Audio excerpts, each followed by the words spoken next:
In 1993, the Journeyman project's complex storyline and photorealistic technique made it an instant classic. Its fully rendered, first-person 3D environment set design standards that many companies are still struggling to top. Presto Studios and Sanctuary Woods are now gearing up to improve greatly on the basic model with the Journeyman Project 2, Buried in Time. The player will once again take on the role of Temporal Security Agent Number 5, a high-tech, time-traveling law enforcement officer.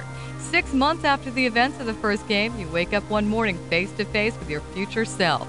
He informs you that you've been framed for altering history, a very serious temporal crime.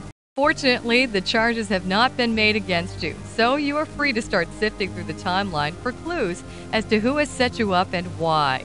Using your new, improved biosuit, you will travel to 7 distinct locations and times, from the castle of Richard the Lionheart in 1204 to a Mayan temple in 1050. All the gameplay is first-person and completely non-linear, so that the environments can be visited in any order, and there is a lot to explore.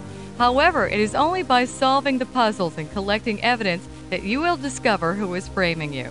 The look of Buried in Time is very cinematic. The project's creative director, Phil Saunders, is also an industrial designer who still designs Nissans as his day job.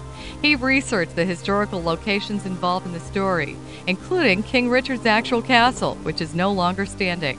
But from old documents and books, Saunders was able to recreate the castle brick by brick for the game. The visual depth of the animated worlds represents a quantum leap in complexity and detail over the Journeyman project. Not only are there 5 more worlds to visit, each room required 200,000 to 300,000 polygons to render, compared to 10,000 to 15,000 in the original game. The player has a great deal of freedom of motion around the game environments, but this necessarily cuts down on the amount of interactivity possible with nearby objects. Instead of cutting down on the visual richness, the writers worked around the problem by prohibiting the movement of most objects as a way to prevent the player from changing the future.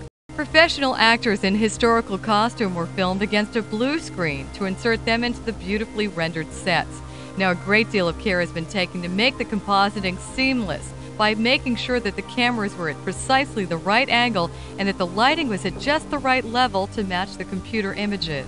Buried in Time also features numerous options to help adventure game newcomers. There is a beginner mode in which the character cannot die, and lots of optional online hints to guide the player through the game. Also, if the player makes his way to the space station in the future, he will meet Arthur, an artificial being who provides assistance if the player gets stuck anywhere.